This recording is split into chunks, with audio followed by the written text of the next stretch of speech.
오늘의 플러스, 일본 바다 밑에 거대한 마그마가 우리에겐 어떤 위협이 될 수 있는지 짚어봅니다. 김기범 부산대 지질환경과학과 교수 모셨습니다. 어서 오세요. 안녕하십니까? 교수님, 얼마 전에 꽤 충격적인 연구 내용이 발표됐다고 들었습니다. 이번에 새롭게 거대한 규모의 일본 화산 폭발 가능성이 제기됐다. 자세한 얘기 좀 설명해 주세요. 네, 그 일본 고베 대학교에 그 고베 오션 바텀 리서치 센터라고 있습니다. 네. 우리말로 번역을 하자면 고베 그 해저면 조사 센터 이렇게 네. 되겠죠. 그 대학 산하에 있는 조사원인 것 같은데 그 팀이 이제 저번 달에 네. 이제 Communications Earth and Environment라는 그 네이처 계열 저널이 있습니다. 굉장히 임팩트가 높은 저널인데 거기에 논문을 하나 발표를 했는데 지금 키카이 칼데라라고 하는 화산이 있습니다. 큐슈 지역에 키리시마의 이제 남부에 있는데요. 거기 이제 마그마 방에 마그마가 약 220 큐빅킬로미터. 네. 예, 220 입방킬로미터. 이러니까 감이 안 오잖아요. 그렇죠. 그게 뭐 큰 겁니까? 네.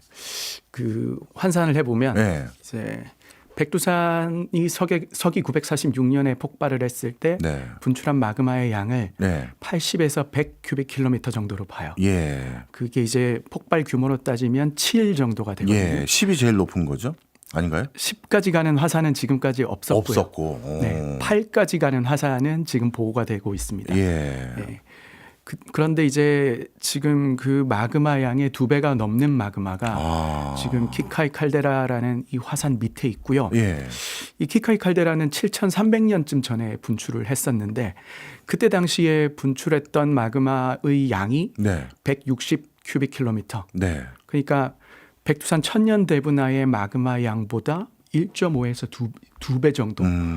백두산 그 어마어마했던 예. 그 분화의 2배 가까이 큰 분화가 있었던 화산인데 그때 당시에 분출했던 마그마보다 더 많은 마그마가 이미 화산 밑에 모였다. 네. 이런 내용이 이제 발표되면서 좀 약간 좀 충격을 좀 주고 있는데 네. 지금까지는 후지산만 생각을 했잖아요. 네. 아마 뭐 일본 정부, 뭐 일본 기상청 좀 바빠지지 않을까 이런 생각이 듭니다. 예. 그러면 이렇게 좀 더 설명을 해볼까요? 백두산 천지가 난이도로 7이라고 해주셨잖아요. 네, 폭발 규모. 네. 폭발 규모가. 네. 그럼 그때 폭발했을 때 그 네. 피해라고 해야 될까요? 분진 이런 것들이 뭐 어디까지 날아갔다라더라. 뭐 이렇게 좀 그걸 설명해 주셔야 그거의 2배면 이게 어느 정도까지 되겠네 이렇게 저희가 감을 잡을 것 같아요. 예. 뭐 백두산이 폭발할 경우에 북한 정권이 붕괴가 되고 뭐 그럴 수 있다라는 말이 있었잖아요. 네.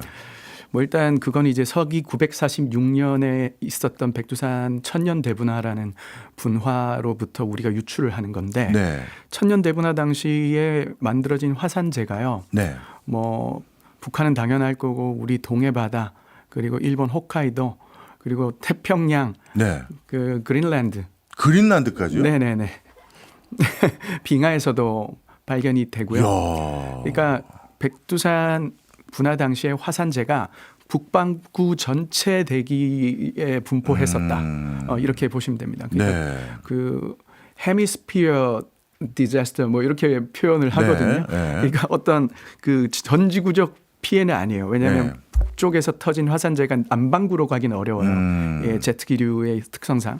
근데 이제 북반구 전체에 영향을 미쳤던 굉장히 큰 재해고 그와 유사한 규모의 1815년에 탐보라라는 화산에서 분화가 있었는데 그때는 이제 역사 기록에 남아 있거든요. 그때 당시에는 한 3년 동안 네. 북반구에 여름이 없었어요. 3년 동안요. 네, 화산재가 대기를 다 가려가지고. 네. 그래서 대기근이 일어나고 했었는데 그 정도의 규모가 되는 분화가 아마 규모 7 정도가 되는 네. 분화입니다. 네. 그게 이제 키카이 칼데라라는 화산에서도 7,300년 전 정도의 규모의 분화가 있었고 지금 상황을 이제 확인을 해 보니까 네. 그 밑에 그런 규모의 분화를 일으킬 마그마가 지금 모여 있는 상태다. 이렇게 지금 보고 있는 겁니다. 네, 그럼 7이 아니라 8까지도 우려해야 될 폭발 규모가 이렇다면 그 당시 7보다도 훨씬 더 큰 피해가 당연히 생긴다 이렇게 봐야 되는 겁니까? 지금 현재 화산 아래에는 네. 220 큐빅킬로미터 정도니까 물론 그 지금 모여 있는 마그마가 단 한 번의 분출로 다 빠져나오진 않아요. 예. 예, 그래서 뭐 이것이 팔이 될 것이다. 뭐 저는 그렇게는 보고 있지는 않은데 그 마그마 중에 절반만 분출을 하더라도 네. 이거는 백두산 천년 대분화가 재현된다고 보셔야 됩니다. 야. 그리고 중요한 거는 그 일본 큐슈 가고시마 이 지역에 예. 화산들이 있습니다. 그림을 좀 보시면요. 네. 여기 우리 이제 최근에 굉장히 큰 이슈가 됐었던 네. 난카이 해곡이 존재하고요. 네. 난카이 해곡으로부터 아주 일정한 간격을 두고 화산들이 일렬로 쫙 배열이 되어 있습니다. 그렇네요. 네, 그렇거든요. 이 빨간색 점들이 다 화산인데 예. 우리 일본 큐슈에 놀러 갔을 때 이제 자주 방문하는 화산, 유명한 화산 아소산부터 네. 해서요. 그 아래에 뭐 가고시마 그 사쿠라지마 화산이라고 들어보셨을 겁니다. 그 화산을 품고 있는 아이라 칼데라, 아타 칼데라, 그리고 여기 지금 소개되고 있는 키카이 칼데라를 비롯해서 거의 10개가 넘는 아주 거대한 분화를 했던 화산들이 줄을 지어서 있거든요. 예. 다른 그림을 하나 보여드릴게요. 이 그림이 뭐냐면 2023년도 우치야마라는 사람이 쓴 논문이고 네. 2003년도에 마치다 선생님, 아라이 선생님이 굉장히 유명하신 네. 화산학자신데 이분들이 쓴 논문인데 지금 큐슈 지역에 있는 이 아소산부터 해서 아이라, 아타, 키카이까지 이 화산들로 인해서 만들어진 화산재가 분포하는 영역을 보여주는 예. 그림이거든요. 예. 여기 보면은 키카이 AH 이렇게 돼 있습니다. 예. 키카이 아카오야라고 하는 예. 화산재인데 이 화산재가 7,300년 전에 키카이 칼데라 폭발 때 만들어졌던 화산재예요. 근데 우리 남부가 다 포함되네요. 그죠. 경상도하고 전라남도가 다 포함되고 예. 제주도도 다 포함되고 예. 키카이 칼데라뿐만 아니라 아타 칼데라 예. 그리고 아소산 분화 때 만들어진 화산재는 오. 우리 한반도 남한 전체네. 전체를 다 덮죠. 예. 지금 이런 상황이었고 제가 지금 그 행정안전부에 지금 화산재해 관련된 자문을 하고 있는데 네. 과거에 이제 자문을 드렸을 때 이 백두산에 집중할 것이 아니라 백두산 화산재는 사실 남한에서 한 톨도 발견되지가 않거든요. 지금 큐슈 쪽에 있는 화산재의 낙하 피해에 대한 재난 방제가 필요하다라고 그때 당시에 이 논문들을 근거로 제안을 드렸었거든요. 네. 근데 이제 그때 당시에는 과거의 어떤 화산재 낙하 이력만 가지고 이야기를 했었고 이 화산 분화가 얼마나 임박했고 아주 큰 분화가 일어날 가능성이 얼마나 높은가 이런 거에 대한 근거는 없었어요. 네. 그런데 이번에 지금 고베대학교에서 나온 연구 결과를 봤을 때 이런 어떤 뭐라 그럴까요? 어느 정도의 앞으로 분화가 일어난다면 어느 정도의 분화가 일어날 거고 분화가 얼마나 지금 곧 일어날 것인가에 네. 대한 어떤 지표가 나왔다고 보시면 될 것 같아요. 아, 그렇군요. 네네. 그러면 일단 과학적인 거 먼저 질문을 드리고 네네네. 그 부분도 한번 여쭤보면요. 네. 일단 땅 속에 이렇게 많은 마그마가 존재하는지 안 하는지 이건 어떤 방식으로 확인합니까? 이 사실은 이 고베대학교 팀에서 그냥 갑자기 한 번 연구해가지고 논문 쓰고 이 말을 하는 게 아니에요. 네. 이 팀이 10년 이상 연구를 해왔고요. 제가 그림을 좀 보시면은 그 2018년도에 그 네이처 역시 계열 저널이죠. 네. 그 Scientific Report라는 것에 Giant Rhyolite Lava Dome Formation 해가지고 네. 이 키카이 칼데라 안에 거대 용암 도미 자라고 있다라는 논문을 썼어요. 예. 네.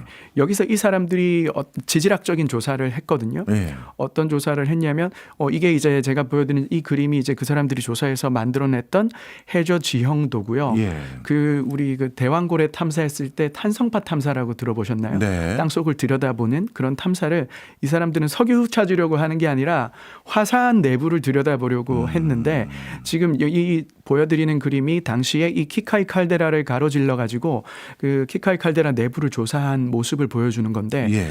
칼데라라는 게 이렇게 움푹 들어가 있는 지형이거든요. 네. 그런데 가운데 보면 여기 그린색으로 색깔이 칠해놓은 부분이 그 안에 화산이 새로 자란 겁니다. 아. 네. 굉장히 커졌네요. 딱 봐도. 네, 지금 용암 도움이라고 부르는데 예. 지금 이 키카이 칼데라 같은 경우는 마그마가 점성이 극단적으로 높은 그런 화산이에요. 점성이 높다는 게 저희가 더 걱정해야 되는 건가요? 더 걱정해야 됩니다. 네. 하와이 같은 경우, 뭐 네. 아이슬란드 같은 경우 보면은 빨간색 용암이 줄줄 흐르고 예, 흐르죠. 자주 터지잖아요. 예. 그런 경우는 화산이 찔끔찔끔 자주 터지다 보니까 내부에 가지고 있는 마그마를 밖으로 내보내고 가스를 내보내서 그 안에 그 스트레스가 굉장히 자주 해소가 돼요.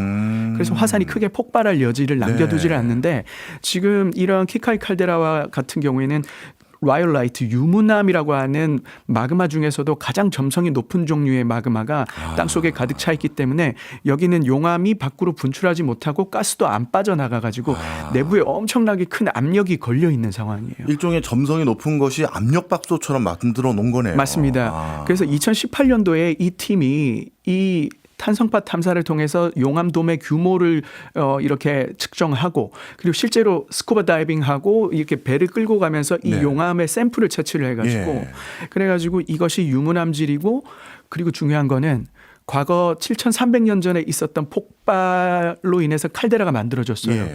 그러면서 마그마방이 텅텅 비었거든요. 근데 이제 이 사람들이 밝혀낸 게 7,300년 전의 마그마가 아니다. 지금 분출하고 있는 거. 그럼 뭐예요? 더 깊은 곳에서 아예 새로운 다른 게, 완전히 프레시한 마그마가 새로 공급이 됐다. 점성 높고 이걸 이제 밝혀낸 거예요. 그러면 이제 과거에 쓰다 남은 마그마 같으면은 분화동력이 굉장히 떨어져 있겠죠. 예. 가스도 다 새 나가버린 상태인데 여기는 가스가 충만한 새로운 마그마가 이만큼 있다는 거예요. 그런데 이제 그때 당시에는 이 용암돔의 규모하고 새로운 마그마가 분출하고 있다는 것만 밝혀냈는데 그 밑에 있는 아직 분출하지 못한 마그마 양이 얼마다라는 건 몰랐어요. 근데 그때로부터 한 6, 7년이 지난 오늘에 와가지고 그 마그마 양을 계산해 보니까 지금 220 큐빅킬로미터다 이렇게 나온 겁니다.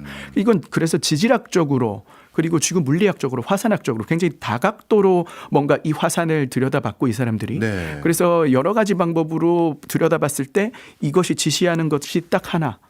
굉장히 이 위험하다. 화산은 큰 폭발을 할 준비가 돼 네, 있다. 네. 이런 부분에 있어가지고 확인이 된 거네요. 네 맞습니다. 이거는 뭐 굉장히 화산학적으로 입증이 제대로 된 화산이라고 볼 수 있습니다. 그러면 우리에게 제일 중요한 건 언제 터지는지 그 시기를 알면 상당히 피해를 우리가 예방하거나 대비할 수 있을 거 아니겠습니까? 그렇죠.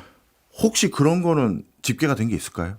사실 이런 규모의 화산 분화가 정확히 언제 일어날 거라고 확신하는 거는 그건 이제 있을 수가 없는 그래요? 일입니다.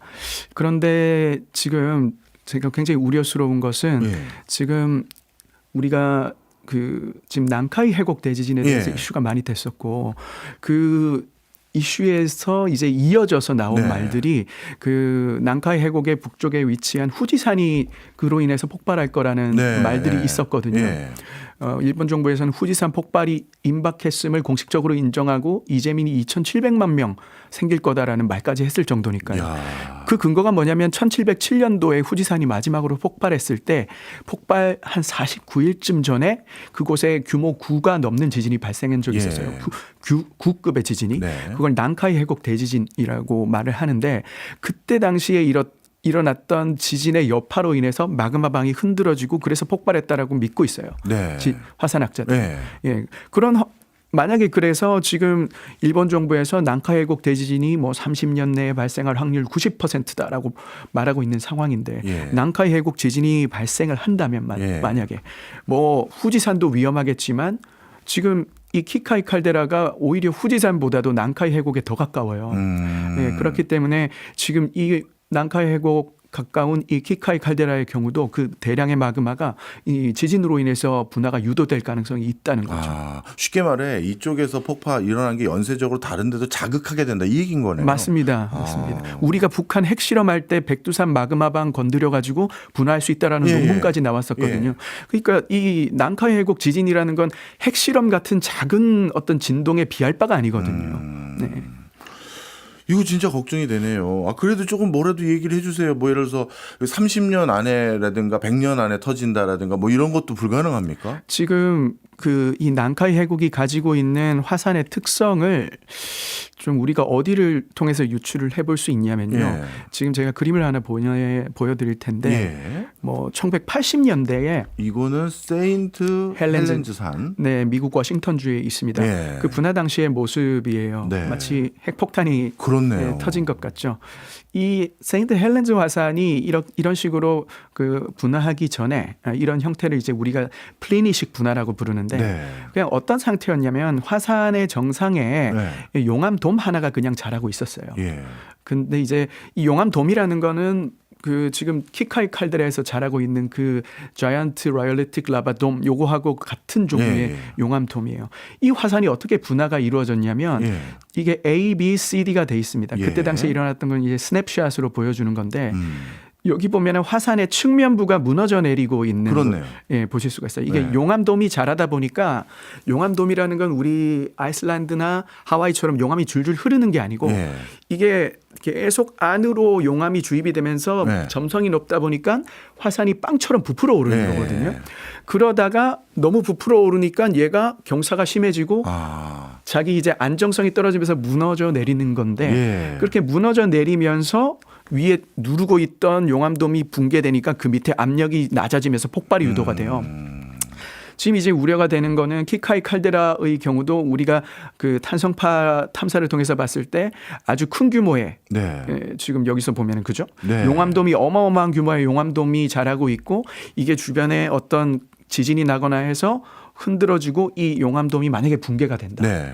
그러면 세인트 헬렌즈 화산처럼 네. 그 내부에 있는 용암돔 밑에 있는 마그마가 갑작스러운 압력 해제로 인해서 나오는군요. 이겁니다. 그냥 그 우리가 샴페인 흔들어 놨다 갑자기 네. 뚜껑 열어버리면 그냥 뿜어져 나오는 그렇죠. 것처럼 네. 압력을 이렇게 유지시켜 주고 있는 뚜껑이 이 용암돔이거든요. 예. 이 용암돔이 깨지면은 이제 갑자기 샴페인이나 어떤 탄산음료 갑자기 폭발하는 것 같은 현상이 일어날 수 있다는 거죠. 네. 좀 전에 보여주셨던 그 세인트 헬렌즈 섬인가요? 아, 네, 산. 화산. 예. 네. 이거 옆에 저 산기슭이 무너지는 걸 보니까 그렇죠. 균등하게 무너지는 게 아니라 한쪽이 지금 주저앉았더라고요. 그렇죠. 그러면 예를 들어서 좀 전에 그 분석했던 키카이 분화구 이쪽 근처 칼데라 네네. 이쪽도 지질적으로 이게 만약 분화가 되면 이쪽이 무너지니 이쪽 근처로 미리 다 뭐 정주역을 만든다든가 활용하고 그래서 저쪽은 좀 우리가 슬슬 좀 이용을 들어하자 뭐 이런 건 안 되는 겁니까? 지금 제가 먼저 설명을 드렸어야 하는데 네. 지금 이 연구팀 자체가 고베 오션 바텀 리서치 센터거든요. 예. 그러니까 해저를 연구하는 예. 집단이에요. 그러니까 이 칼데라는 육상에 있는 칼데라가 아니에요. 그렇군요. 바닷속에 있습니다. 예. 예, 한번 주저앉으면서 완전히 바다로 내려가 있는 화산이고 그럼 쓰나미를 걱정해야 되는 거네요. 일단 그죠. 뭐 이 화산이 폭발하면 쓰나미도 예상을 할 수는 있는데 네. 지금 중요한 거는 일단 이게 화산이 터지면은 쓰나미 같은 거는 우리가 뭐 지진이 났을 때 더 크게 발생할 수 있고 거의 모든 일본 전역 네. 다 이 화산재 낙하 지역에 들어갈 거고 심지어 그 화산재가 이제 우리나라 남부까지도 충분히 다 덮을 수 있다는 그게 이제 공포스러운 부분입니다. 우리 저기 라디오로 들으시는 분들은 우리 교수님 표정을 못 보셨을 텐데요. 제가 뭘 어떻게 대비하고 뭐 요거는 어디로 피하면 됩니까 했을 때마다 지금 뭘 피하고 뭘 어떻게 이 네네. 난감한 표정이 진짜 너무나도 역력하십니다. 그러면 이 키카이 칼데라는 어쩌다가 애초에 이렇게 엄청난 응축된 에너지를 축적하게 된 겁니까? 일본은 화산 활동과 지진이 많잖아요. 예. 그게 다 연결되어 있는 프로세스인데 예. 그 일본은 동쪽에서는 태평양판이 일본 아래로 섭입하고 있습니다. 섭입이라는 게 뭐냐면 판 하나가 다른 판 아래로 들어가고 있는 거예요. 현상이에요. 왜냐하면 지구 표면에는 판이 만들어지기도 하고 소멸하기도 하는데 일본 주변은 다 소멸하는 곳이에요. 네. 남쪽에는 난카이 해곡이라고 필리핀의 판이라고 하는 판이 일본으로 섭입을 하고 있는데 이 섭입하는 판은 물을 가지고 멘틀로 들어갑니다. 네. 그래서 멘틀에 물을 공급하게 되면은 네. 거기서 멘틀이 녹게 돼요. 네. 예, 다른 일이 없어도 더 뜨거워지지 않더라도 그냥 물이 공급되는 것만으로도 암석이 녹아서 마그마가 만들어집니다. 그렇기 때문에 그 일본에서 화산이 분포하는 영역을 보면 난카이 해곡하고 네. 거의 평행하게 이렇게 분포를 해요. 네, 난카이 해곡과 평행하게 선을 이루면서 분포를 네. 하는데 지금 뭐 키카이 칼데라뿐만 아니라 큐슈에 있는 그 모든 화산들이 어떻게 보면 잠재적인 분화 가능성이 있는 화산들이에요. 진짜 말씀을 해주실 때마다 이제 걱정이 진짜 이만저만이 아닌데 물론 우리나라의 피해에 와서 걱정되는 것도 있지만 일본도 좀 적지 않은 인명 피해가 예상되면 그것도 사실 걱정이 돼야 될 부분이지 않습니까? 당연하죠. 네. 그 후지산 아래에 네. 이게 비슷한 방법 지금 이게 마그마방을 어떻게 지금 그 이미지화 하냐면 네. 이 제가 좀 보여드리는 게 지금 화산을 따라서 지진계를 쭉 갑니다. 일렬로. 예. 지금 그림에 보시는 것처럼 네네네. 이 주황색 점들이 하나하나가 해저면 지진계들이에요. 이런 걸 하면은 그 화산 밑에 있는 마그마방은 액체가 차 있을 거 아니에요. 그러다 보면 액체가 있으면은 마그마의 지진파의 속도가 느려져요. 그럼 지진파의 속도가 느린 구간을 우리가 이미지화하는 걸 우리가 지진파 토모그래피라고 합니다. 네. 우리 CT 촬영하고 비슷한 겁니다. 그렇게 이제 할 수 있는 건데 지금 후지산 아래를 똑같은 방법으로 토모그래피를 해가지고 봤을 때 마그마방의 규모가 1큐빅킬로미터 정도라고 논문으로 나와 있어요. 네. 그런데 여기는 220큐빅킬로미터니까 후지산 마그마의 지금 200배가 넘잖아요. 그렇죠. 후지산 마그마방의 경우 분화했을 때 일본 정부가 규모 5 정도의 분화를 지금 예측을 하고 있거든요. 그런데 이제 그거에 200배가 넘으니까 이거는 뭐. 네, 그러니까 이제 와. 규모 5짜리 분화가 일어났을 때 지금 일본에서 이제 발생할 수 있는 이재민 규모를 2,700만 명으로 보고 있어요. 예. 그런데 지금 이거는 200배가 되는 규모라고 볼 수 있잖아요. 네. 그랬을 때 이제 그럼 도대체 이재민을 얼마나 산정을 해야 되는지 아마 이게 감당도 안 되는 그게 되겠죠. 제가 너무 걱정이 많아서 그런지 그 부분 하나만 더 여쭤보면요. 그러면 지금 이 상태 쭉 일부에서 설명 주신 걸 다 종합했을 때 네네. 당장 이번 주 다음 주에 터져도 이상하지 않다. 이렇게 저희가 이해도 되는 겁니까? 그렇습니다. 이게 뭐 난카예곡 지진이 언제 날지 모르는 것처럼 우리는 뭐 가능성이 어느 정도라 요 정도밖에 말을 할 수가 없는 거죠. 그렇군요. 그렇다면 이번에 고베 연구팀이 이걸 밝혀냈으니 일본 기상청이나 관련 기관도 이거와 관련돼서 화산 경보 수준이라든가 뭐 이런 걸 조정하고 있나요? 지금 뭐 하도 논문이 뭐 저번 달에 나왔기 때문에 그게 이제 뭐 일본 정부에서도 지금 이거를 만약에 마그마 양이 이거밖에 안 되는데 후지산도 이런 식으로 2,700만 명 이재민이 날 수 있다고 말을 해놨는데 지금 이거는 훨씬 더 크니까요. 네. 그리고 어떤 그 화산재의 특성상 지금 이 지역에서 화산재가 산출이 됐을 때 이 거의 동쪽으로 주로 날아간단 말이에요. 그 후지산 같은 경우는 동쪽에 이제 도쿄도가 가장 많은 곳이긴 하지만 사람이 여기는 완전히 일본 서쪽 끝에서 터져서 남일본 전체를 다 덮을 가능성이 크거든요. 화산재가. 그래가지고 지금 아마 뭐 이 결과에 대해서 굉장히 신중하게 아마 살펴보고 있을 것으로 발표까지 나오려면 아직은 시간이 좀 더 있을 것 같다는 생각이 듭니다. 통상적으로 새로운 이러한 화산 활동이 의미 있는 수준으로 확인이 되면 아주 세부적인 대책 또는 관련 어떤 뭐 공공기관의 대응력이 나오는 데는 주기가 1년 정도 잡나요? 어떻습니까? 그건 저도 정확하게는 알지를 못하겠습니다. 왜냐하면 그 후지산 폭발에 대해서 갑자기 어떤 일본 정부가 발표를 했던 것이 뭐 연구 결과가 나오고 그로부터 얼마 안에 발표한 것이 아니에요. 그 전까지는 사실 후지산에 대해서 그렇게 경고를 하지 않았거든요. 그런데 이제 두 번의 지진을 겪으면서 그 동일본 대지진하고 그 다음에 저기 그 노토반도라고 하는 일본 서해 우리 동해 쪽이죠. 동해 쪽에서 큰 지진이 나면서 여기서 갑자기 예상 못한 피해의 규모가 몇만 명이 사망했잖아요. 그런 일이 발생하면서부터 갑자기 허겁지겁 지금 일본 정부가 이제 뭐 위험하다라는 생각이 조금이라도 들면은 국민들한테 그걸 이제 맥시멈으로 바라보고 이제 어떤 피해를 산정하는 거예요. 왜냐하면 이걸 축소했다가 이거는 사람들이 다치니까. 그렇죠. 그러니까요. 감당이 안 되다 보니까 그렇게 하고 있는 기조 때문에 지금 후지산 분화도 일어날 수 있는 가장 큰 규모의 분화를 산정을 해서 발생할 수 있는 상상 가능한 가장 많은 수의 이재민을 산정을 했거든요. 만약에 키카이에서도 그런 식으로 한다 그러면 남일본 전체가 어떤 재난구역이 되는 거라는 그럼 말이죠. 뭐 거의 억 단위가 되겠네요. 이재민이. 그렇겠죠. 근데 뭐 그렇게까지 할지는 또 정부의 판단일 것 같습니다. 그럼 이렇게 한번 질문 드려보겠습니다. 후지산 터졌을 때 이재민이 2,700만 명 생길 거다라고 일본이 발표하고 그냥 이재민이 2,700만 명 생길 겁니다. 이렇게 하는 게 아니라 그래서 저희는 어떻게 해보겠습니다. 뭐 그 하우투도 나왔을 것 같은데 그때는 어떤 하우트가 일본에서 지금 제시가 되어 있나요? 일단은 없습니다. 일단 없어요? 없고 이런 재해는 사실 어떻게 대비를 할 수가 없어요. 뭐 산불 뭐 이렇게 담배 산에서 피지 말라 이런 거 해가지고 막을 수 있는 게 아니잖아요. 그렇죠. 이거는 뭐 자연이 그냥 분출하고 싶을 때 분출해야 되고 우리가 그 분출을 지연시키거나 인간의 힘으로 할 수가 없기 때문에 일단 분출이 일어나면은 화산재가 몇 센티미터까지 어떤 영역에 낙하할 거다 정도의 그 개념을 가지고 있습니다. 네, 그렇게 해서 일본 정부가 어떤 구체적으로 내놓은 거는 이 정도의 극단적으로 많은 양의 화산재가 낙하를 했을 때 이 화산재를 어디에 투기할 것인가? 네네. 사람들 어디에 대피시킬 것인가? 네. 그렇게 그 정도의 어떤 내용을 이제 준비를 하고 있는 거죠. 그 혹시 그건 나온 게 있나요? 투기는 어디 한다, 이재민은 어디로 뭐 홋카이도나 이런 데로 옮긴다, 뭐 이런 건 아직 발표된 건 없습니까? 예, 어디로 옮긴다까지는 발표되진 않았고, 왜냐하면 이게 어떤 쓰나미처럼 발생 즉시 즉각적으로 사람을 죽이는 어떤 이벤트가 아니에요. 그러니까 이제 서서히 사람을 말려 죽이는 그쪽에 식생을 초토화시키고 그렇죠. 어떤 전력망 자체가 다 망가지는 게 문제가 있거든요.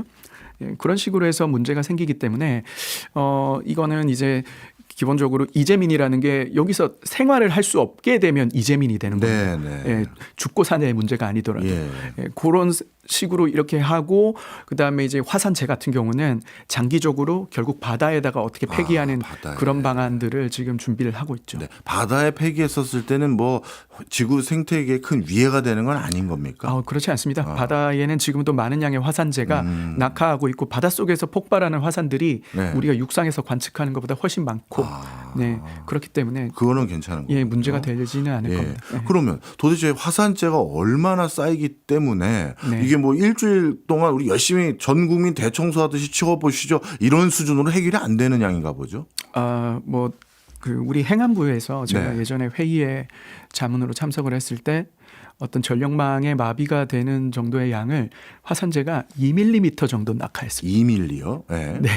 그런데 이제 보통 화산재라는 게 지금 터지면 그 우리나라의 경우에 화산재가 수 센티미터 정도까지 충분히 쌓일 수 있거든요.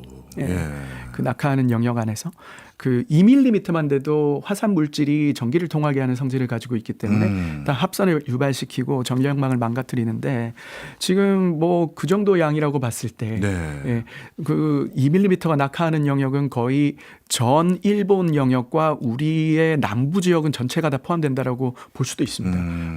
과거처럼 분화했을 때. 그리고 그거보다 더 두껍게 수 센티미터가 낙하한다. 그러면 약한 건물들은 무너집니다. 그게 돌가루거든요. 눈이 아니에요. 눈이 아니기 때문에. 그런데 중량도 엄청나겠네요. 예, 중량도 엄청나고 그게 덮는 어떤 나무들, 숲 그리고 어떤 작물들 이런 것들은 사실은 이제 다 재에 덮여버리는 거라서 다 사실은 다 멸절할 수 있습니다. 동물들도 이제 다 같이 그렇게 될 수가 있고 이 화산재라는 게 마치 팝콘 같은 거예요. 돌을 팝콘처럼 튀겨놓은 거거든요. 가스가 팍 튀어나오면서 그런 거라서 얘들이 물에 가라앉질 않습니다. 돌인데. 그래서 이걸 뭐라 부르냐면 부석이라고 불러요. 부석. 뜨는 돌이라 그래가지고. 이게 일본 오키나와에서 부석 산출 피해가 한번 있었을 때 그 주변의 양식장들 다 초토화가 됐어요. 그렇겠네요. 네네네. 그게 가라앉지 않다 보니까. 그래서 사실 폭발이 일어나게 되면 지금 육상의 낙하에서 피해도 있지만 어떤 해안 어떤 생태계 어떤 수산업 양식업들 그리고 그 화산재라는 게 우리나라 바다도 당연히 영향을 미칠 거고 또 해류를 타고 또 어떻게 어디로 가서 모일지 모릅니다. 그래서 그런 굉장히 다각적인 피해가 예상이 되거든요. 그래서 한 가지만 고민해가지고 될 일은 아니에요. 그렇군요. 자연스럽게 제가 우리나라의 대비책을 여쭤보지 않을 수가 없는 것 같은데요. 이 키카이 칼데라 같은 경우 방금 여러 차례 말씀 주셨습니다만 한국 남부 지역 이상으로 다 영향을 받을 수 있다 해주셨는데 그럼 우리 행안부나 이런 데서는 이거에 대한 시나리오를 기반으로 뭔가 대응책과 뭔가 대비하고 있습니까? 안타깝지만 아직까지는 이거에 대한 어떤 경각심이 좀 많이 낮은 상황입니다. 그 어차피 우리 뭐 기상청이라는 기관도 결국은 어떤 국민들이 어떻게 반응하느냐에 민감하게 생각하느냐에 귀를 기울이고 있는데 지금 백두산 관련해서는 필요 이상의 대응을 많이 하고 있습니다. 그 이유가 뭐냐면 그 백두산 영화 아시죠? 영화 봤습니다. 사실은 그게 백두산이 이렇게 뭐 폭발해서 우리나라에 화산재가 쌓일 거다라는 과학적 근거가 있어서 그렇게 한 게 아니고 그 영화가 개봉하면서 그리고 백두산에서 지진이 막 나면서 그러면서 국민들의 관심이 올라가니까 그걸 의식해서 대비책을 하는 마련했던 건데 사실 백두산은 우리가 그렇게까지 걱정할 필요가 없는 화산. 그것도 7 정도의 그 분화 규모였다면서요. 하지만 그거는 그때 당시에 화산재는 다 동쪽으로 날아가고 일본 홋카이도 지역에 어마어마한 양의 화산재가 쌓였어요. 예. 하지만 한반도나 우리 동해 쪽에서 이런 곳에서는 백두산 당시 화산재가 한 톨도 발견이 안 그렇군요. 보고되지 않았거든요. 예. 그에 반해서 지금 큐슈 지역의 화산재는 직접적으로 우리나라가 낙하 영역에 들어간다는 논문들이 한두 편이 아니에요. 네, 실제로 예. 확인이 되고 있는데 그거에 대해서는 굉장히 좀 뭐라 그럴까 국민들이 잘 모르잖아요. 그렇죠. 그러면 이제 정부기관도 대처를 안 해요. 국민들이 위험하니까 대처해 주세요 이런 요구가 있기 전까지는 그래서 저는 뭐 이런 프로그램이 굉장히 중요하다고 생각을 하거든요. 그러면 이런 프로그램을 통해서 만약에 우리가 대응을 한다고 한다면 네네. 이건 어쩔 수 없이 뭐 일본 정부와 같이 공조를 해야 되는 겁니까? 근데 말씀을 듣고 보니까 이게 뭐 대응을 한다고 뾰족한 수도 없어 보여서 그것도 막막하네요. 네, 그렇죠. 뭐 재해를 막을 수는 없어요. 네. 그러니까 재해가 발생할 수 있는데 어떤 그 발생했을 때의 시나리오들을 우리가 가지고 있어야 돼요. 예. 가지고 있어야 되고 그 실제로 그 일본에서 연구하는 것 말고 과거에 우리나라의 한반도 육지에 얼마만큼 일본 큐슈 지역 분화로 인한 화산재들이 쌓였었는가에 대한 조사부터 해야 되거든요. 그 피해 규모를 산정하기 위한 겁니까? 그렇죠. 네. 피해 영역, 네. 규모. 이게 이제 보통 화산재가 쌓여도 금방 빗물에 씻겨가기 때문에 네. 잘 발견이 되기 어려운데 특수한 환경들이 있어요. 뭐 저수지라든지 연못이라든지 우리 동해안에 보면 석호라고 들어보셨나요? 예. 그런 고립된 환경들에는 화산재들이 쌓일 수가 있습니다. 근데 우리나라에선 그런 어떤 데이터베이스들이 마련이 돼 있지가 않습니다. 그래서 일본 학자들이 동해 바다에서 여기까지 쌓였으니까 당연히 한반도는 여기 그 낙하 지역에 포함돼야 돼 이렇게 한 걸 믿고만 있는 거지 우리 스스로 우리 지역에 일본에서 혹은 백두산에서 뭐 얼마만큼 화산재가 육지에 쌓였는가 이런 연구 자체를 사실은 좀 그 한국지질자원연구원이라든지 네. 이런 국가 출연 연구기관에서 사명감을 가지고 좀 이런 일들은 해놔야 되거든요. 네. 근데 이제 사실 우리가 그런 기초적인 연구가 잘 안 돼 있는 뭐 상황입니다. 예산 부족 때문인가요? 어떻습니까? 뭐 이유가 있을 거 아니에요? 우리나라는 특성상 예. 이제 핫하고 이슈화되어 있고 시의성이 있는 거에다가 거의 대부분의 예산들이 투입이 되고 작은 예산이지만 꾸준하게 뭔가를 계속 기초적인 걸 뭔가 이렇게 서포트를 하진 않잖아요. 예. 지금 당장 돈 되는 거 급한 거 여기에 돈을 많이 쓰고 있는 게 현실이다 이 말씀이신 거죠? 예, 그렇습니다. 그리고 백두산은 사실 우리 영토가 지금 아닙니다. 그렇네요. 북한 영토인데 우리나라에도 지금 활화산이 있습니다. 어디죠? 울릉도라고 하는 활화산. 울릉도는 지금 현재 그 지온 측정을 했을 때 1km 내려가면 100도씨의 온도가 됩니다. 이야. 그게 이제 백두산의 경우 97도 비슷해요. 네. 울릉도하고 백두산 똑같은 살아있는 활화산이고 최근까지도 분화 이력이 남아있고 그 화산이 그렇게 뜨겁다는 건 그 밑에 마그마방이 있다는 거예요. 예. 제가 그림을 하나 또 보여드려도 될까요? 네. 야, 울릉도도 네. 이렇게 금방 조금만 내려가면 뜨거운 상황인지 몰랐네요. 네, 울릉도에서 지난 만년 이상 네. 뭐 한 2만 년 정도 동안에 네. 그 폭발성 분화가 한 3, 4천 년 주기로 계속 있어 왔어요. 예. 네, 그렇게 있어 왔고 그 폭발 규모가 굉장히 컸어요. 거기 규모 5까지도 일어났었거든요. 화산재가 일본에도 발견이 되고요. 네. 네, 그런 상황인데 지금 마지막 분화로부터 한 3천여 년이 지났다고 보고 있는데 예. 지금 우리나라 사람들이 연구한 것도 아니고 스위스 연방공대라는 대학에서 네. 울릉도 밑에 지진파 구조를 보니까 울릉도 밑에 굉장히 큰 마그마 덩어리가 보이는 거예요. 그런데 우리나라에서는 이거에 대해서 제대로 된 조사를 하질 않았어요. 지금 키카이 칼데라 보시면 네. 해저 지진계를 촘촘하게 화산 위를 깔아가지고 마그마 규모를 추산을 했잖아요. 네. 그럼 우리나라 경우도 지금 이게 거의 유일한 굉장히 뜨거운 화산인데 그러면 이 울릉도 같은 경우도 마그마 양이 얼마인지 정도는 우리가 알고 있어야 돼요. 네. 네. 그런데 지금 그런 것들이 아무것도 되어 있지 않은 상황이죠. 네. 네. 지금 우리가 할 수 있는 일들이 있거든요. 네. 뭐 일본에서 그런 논문이 나왔으니까 그냥 벌벌 떨고 이런 게 아니고 또 영화 한 편 나온다고 해가지고 막 그렇게 과도한 투자를 할 게 아니고 차근차근 정부 차원에서는 이게 국민들이 막 이렇게 막 요청을 하지 않더라도 차근차근 조금씩 아주 작은 예산에 꾸준히 투입해서 할 수 있어요. 네. 지금 그런 일들이 좀 안 돼 있는 게 좀 안타까운 상황이죠. 네. 그러면요, 만약에 오늘 이 자리를 네. 관계부처 공무원들을 앉혀놓고 우리 교수님이 하나씩 설명을 한다고 했었을 때 네. 지금까지 쭉 분진으로 인한 피해들은 어느 정도 설명을 해주셨단 말이에요. 네.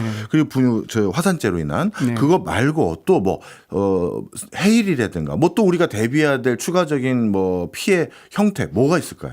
일단 지금 그 우리나라에서 제가 봤을 때 좀 비판적인 부분이 뭐냐면 예.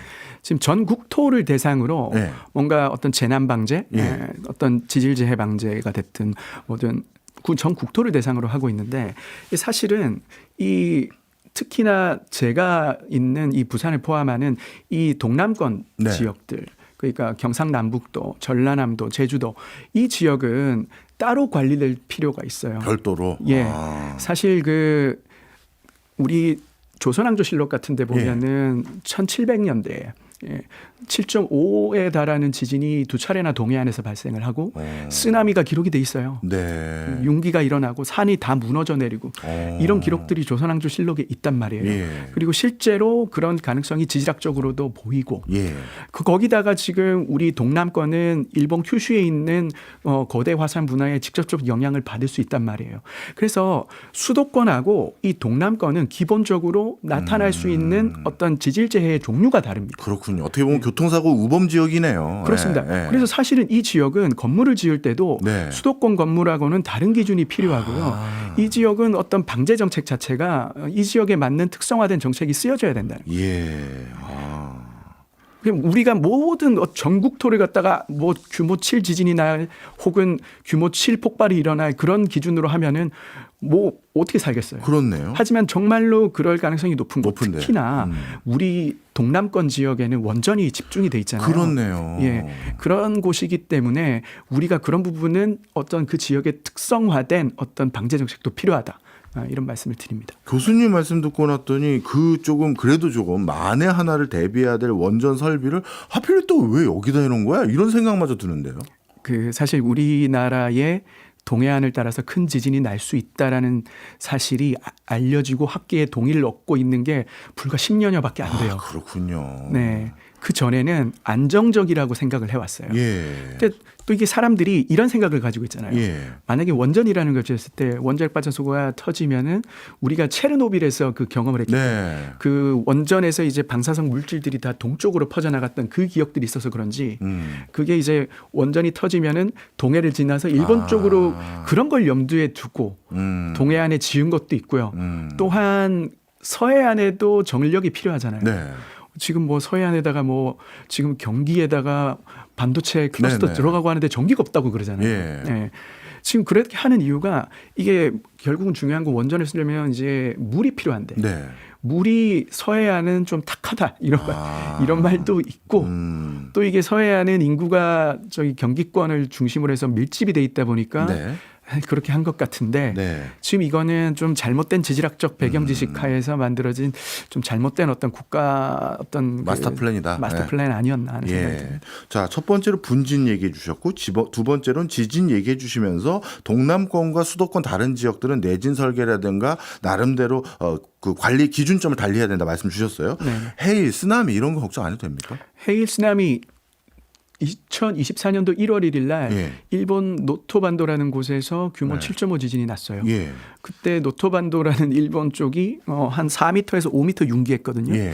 그때 쓰나미가 우리 그 무코 쪽으로 동해 네. 쪽으로 쓰나미 1m가 관측이 됐어요. 야. 그러니까 반대편 일본에서 지진이 나더라도 우리나라 쪽으로 쓰나미가 동해를 건너서 오고요. 예. 그리고 조선왕조실록의 양양 대지진 네. 1681년일 거예요. 예. 그리고 울산 대지진 1643년일 겁니다. 아마도. 네. 그때 당시에 지진 규모 조선왕조실록 기록으로 복원했을 때 규모 7 이상이에요. 예. 그리고 기록에 보면은 쓰나미로밖에 볼 수 없는 바다에서 물이 부글부글 끓어오르고 네. 밀려오고 기존의 바다였던 곳이 육지가 돼버리고 막 이런 기록들이 있습니다. 네. 그런 거를 봤을 때 어떤 우리나라의 어떤 그 큰 지진이 지금 주기만 길 뿐이지 일본에서 큰 이벤트가 발생하면 그 여파로 우리나라에도 큰 지진이 유발될 수가 있거든요. 네. 지금 그리고 학계에서는 그 학계 원로 교수님들께서는 우리나라에서 7 이상의 지진이 나는 주기를 400년 정도로 보고 있는데 예. 이미 17세기에서 22세기 400년이 됐어요. 이미. 아, 예. 그럼 나을 가능성이 더 높아진 거네요. 왜냐면요.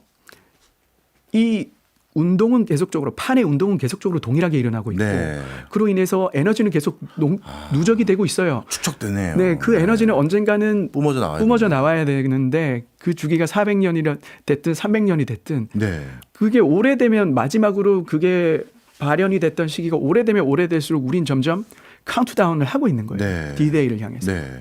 아까 저 화산재 같은 분지는 전기 설비를 다 마비시킨다 이렇게 얘기해 주셨고 네. 지진 같은 경우는 당연히 내진 설계 얘기해 주셨으니까 건물 붕괴라든가 기본적인 어떤 SOC 인프라의 붕괴 이런 걸 걱정해야 되는 거고 네. 해일 같은 경우는 뭐 우리가 직접적으로 생각하는 그냥 바닷물이 떠밀려 와서 그걸로 인한 피해 이 정도만 생각하면 되는 겁니까? 해일 같은 경우는 그렇죠. 해일이 사람을 가장 많이 죽입니다. 아 오히려 이게 예, 동일본 대지진 났을 때 29만 명 사망을 추정하는데 예. 그 중에 21만 명 정도가 해일로 사망한다. 어휴, 이게 어떻게 보면 인명 피해는 이게 다 결정적이네요. 네, 그렇죠, 그렇죠. 그러면요, 지금 이렇게 어마어마한 얘기는 해주시고, 일본도 대책이 없어서 2,700만 명 가까운 이재민 생깁니다 해놨는데, 우리는 그래도 직접적인 피해 대상국에서 살짝 옆에 있으니, 우린 조금만 대비하면 뭐 조금 크게 줄일 수 있는 여지는 있는 겁니까? 그러니까 문제가 뭐냐면 일본은 이런 일이 자주 발생하고 네. 역사 기록이 충분히 우리도 역사 기록이 있지만 일본은 그걸 충분히 검증을 예, 하고 있고 예. 겪었기 때문에 예. 이 사람들은 이거에 대해서 준비를 하고 있는 예. 상황인데 우리나라는 지금 경험을 못했잖아요. 예. 예. 경험을 못했기 때문에 오히려 그거에 대해서 너무 손 놓고 있는 상황이라서 그 일본에 비해서 적은 규모의 어떤 재해가 나더라도 훨씬 큰 타격을 입을 수 있다는 거죠. 아, 오히려. 그리고 이게 일본은 우리나라보다 주기가 짧을 뿐이지 일본에 준하는 규모의 지진이 우리나라에도 발생할 수 있다는 거예요. 예. 준하는 규모의 화산 활동이 일어날 수가 있고요. 그럼 어떤 의미에서는 일본은 너무 자주 발생하다 보니까 경각심 갖고 대비가 그래도 좀 되어 있는데 네. 우린 자주 발생하지 않다 보니 솔직히 비슷한 수준의 일이 있을 수도 있음에도 불구하고 네. 아무 대비가 안 돼 있으니 이건 나중에 큰 문제가 생길 수 있다. 이렇게 얘기하신 거네요. 그런 느낌이죠. 뭐 저기 뭐 조선을 침범할 때도 흔들리지 않는 땅에서 뭐 이렇게 하기 예, 위해서 예, 정복하기 위해서 뭐 그런 이야기가 있을 정도로 오랫동안 고민을 해오고 받아들이고 살고 있는 사람들이잖아요. 우리나라는 그런 적이 없었으니까요. 네. 혹시 방금 말씀 주셨던 이런 화산 활동 또 지진 활동 이런 것들로 인해서 국토의 모양, 꼴이 뭐 융기되거나 주저앉거나 해서 우리 가끔 이것도 영화지만 죄송합니다. 제가 백두산 영화 별거 아니라고 얘기해 주셨지만 일본 영화들 중에서 일본 뭐 대침몰이니 뭐니 이런 영화도 있고 또 네네. 어떤 영화 보면 또 어떤 대륙이 융기하기도 하고 하는데 네. 그런 변화도 생깁니까? 실제 우리가 깜짝 놀랐던 게 24년도 뭐 뉴스에 많이 나왔어요. 네. 기사를 찾아보시면 많이 보실 수 있는데 노토반도 지진이 났을 때 네. 원래는 항구였어요. 네. 항구가 4m 들어 올려져서 언덕이 돼버렸어요. 이야. 지진이 난 직후에. 예. 그러니까 항구에 정박돼 있던 배가 이제는 땅 위에 그냥 얹혀져 있어요. 언덕 위에. 예, 해안선이 바다 쪽으로 200m가 가버렸어요. 이야. 예. 그런 상황이 일어나는 거죠. 그 우리 조선왕조실록에 예. 재밌는 기록이 재밌다고 하면 좀 그런데 그 1681년 양양대지진 기록이 있는데 거기를 네. 보면은 약 그 100보 가량. 예. 100보 가량. 100보가 얼마냐면 예. 두 걸음이에요. 한 1보가 두 걸음이에요. 예. 그러니까 한 160m 정도. 예. 어제까지 바다였던 곳이 지진이 나고 나서 100보 정도가 이제 바다 육지가 돼 버렸다. 예. 이 기록이 남아 있거든요. 그거는 어떻게 보면은 조선시대 측량이라고 봐야 돼요. 그렇네요. 제가 봤을 때는 이게 지금 노토반도에서 일어났던 사건하고 비슷한 사건이 1681년 양양대지진 때 일어났던 거예요. 예. 들어 올려진 거죠. 예. 그러면 이런 거는 주로 들어 올립니까? 가라앉힙니까? 보통 그게 이제 그 지역에서 일어나고 있는 지질학적 운동의 특성에 따라서 결정이 예. 되는데 보통 일본의 난카해국이나 동일본 대지진 그 일본 해구처럼 뭔가가 아래로 섭입하고 미는 곳에서 들어 올려지는 현상이 발생하거든요. 일본은 일본 서해안, 일본 남해안 그리고 일본 동해안까지 모든 곳이 다 섭입을 하고 있어요. 네. 그리고 우리나라 동해안 이쪽도 일본의 서해안처럼 음. 일본으로 치면 서해안으로 치면 그런 섭입하는 현상이 아주 초기지만 발생하고 있어요. 예. 우리나라 동고 서저 지형 예, 예. 해안 당구 들어보셨죠? 아, 예. 해안 당구가 보면은 지금 현재도 융기하고 있고 만년에 3m씩 융기하거든요. 아, 그렇군요. 만년에 3m 하면 감이 안 오실 텐데 히말라야 산맥이 만들어지기 위해서 만년에 9m씩 융기했어요. 이야, 이거 어마어마한 속도네요. 네, 그거의 3분의 1이나 돼요. 그게. 우리나라가. 네네. 네. 실제로 연구 결과가 다 나와서 논문으로 다 쓰여진 내용들인데 네. 그것들이 지금 만년에 3m씩 융기하고 있고 조선왕조실록에 지진의 특성이 다 기록이 돼 있는데도 불구하고 우리나라 어떤 기상청이라든지 이곳에서는 이 지진이나 어떤 단층 운동의 특성을 제대로 파악을 못하고 있는 네. 상황이긴 합니다. 그 정도로 이게 우리가 인지하기 시작한 지 얼마 안 됐다는 거거든요. 앞서서 여러 차례 이런 부분에 대해서 정부에서 좀 더 정치한 관심을 주셨으면 좋겠다라는 건 언급을 해주셨고요. 뭐 우리도 이제 그런 걸 더 노력을 하도록 이런 방송도 하고 해서 알리는 기회를 만든 거니까요. 네네. 그런데 그런 거 일어나기 전에 개인 차원에서는 지금 이런 현상들을 우리가 알게 된 상황에서는 네. 뭐 어떻게 하는 게 최선책일까요? 뭐 하다못해 일본 관광은 가능하면 가지 마세요라든가 뭐 이런 거라도 해야 되는 겁니까?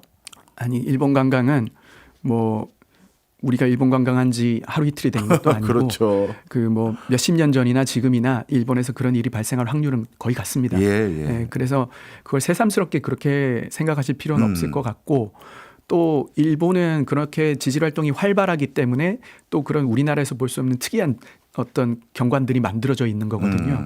그러니까 그 아름다움을 또 즐기려면 어떤 약간 그런 곳들에 가야 할 필요가 있습니다. 네, 하와이 네. 활화산에 가잖아요. 네, 신혼여행도 그렇죠, 가고. 그렇죠. 예, 그런 건데 사실 이제 만약에 일본에서도 뭐 지진이 발생했을 때 네. 예, 그럴 때 어떻게 대응할 건가.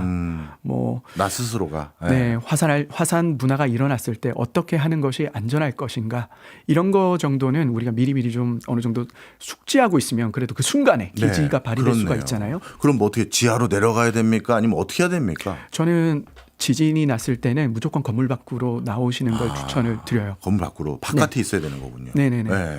그 난카이 해곡 대지진 났을 때 날 때 이제 일본 정부가 예상한 사망자를 29만 명으로 보는데 예. 그중에 21만 명이 쓰나미에 의해서 희생되고 그중에 나머지 한 8만 명 중에 한 7만여 명이 건물 붕괴로 인해서 건물에 깔려서 사망을 예. 한다라고. 그래서 결국은 내가 쓰나미로 다치거나 혹은 건물에 깔려서 다치거나 예. 이 두 개예요. 그럼 지하 같은 데 가면 안 되겠네요. 그렇죠. 네. 저는 나와야 된다고 생각해요. 네. 나와야 된다고 생각을 하는데 또 이게 보면은 뭐 바닷가로 네. 또 여행을 가시는 분이 계실 수 있어요. 그렇겠죠. 예. 그런 경우에는 좀 그 정도의 생각은 해놓는 게 좋을 것 같아요. 만약 여기서 지진 경보가 나면은 네. 내가 건물 밖으로 나와서 어디쯤으로 올라가야겠다. 예. 네네네. 그러니까 미리. 예. 뭐 남아있는 안 무너지고 남아있는 건물이 있다면 한 2층 정도 되는 건물이라도 일단 지진이 나면 건물 밖으로 나오되 좀 있으면 이제 쓰나미가 들이닥칠 가능성이 네. 있죠. 그러면은 다시 높은 곳으로 올라가는 게 중요합니다. 네. 그 쓰나미의 속도가 우리가 대응할 수 있는 정도의 속도는 되는 건가요? 동일본 대지진 났을 때 네. 쓰나미가 해안까지 닥치는데 지진 쓰나미 경보가 나고 15분 정도가 걸렸어요. 15분. 그럼 나름 대응할 수 있네요. 그런데 이제 난카 해곡은 네. 더 가까이 가까워요. 있어요. 그래서 5분 정도면 도달할 수도 있다라고 말을 하거든요. 5분이요? 네네네. 그래서 근데 이제 일본 기록에 보면은 역사 기록에 보면 무슨 고찰에 어떤 문이 있잖아요. 네. 절이 산에 있으면 예. 계단이 쫙 있는데 계단의 몇 번째 계단까지 그 쓰나미 바닷물이 차 올랐다 이런 기록들이 있어요. 예. 이제 그래서 일단 고지대로 올라가야 된다. 네, 언덕. 자연적인 언덕 이런 데가 좀 좋다. 네. 알겠습니다. 일어났으면 하지 않는 일이지만 자연현상이니까 어쩔 수 없다라는 생각도 들게 만드네요. 지금까지 김기범 부산대 지질환경과학과 교수였습니다. 고맙습니다. 감사합니다.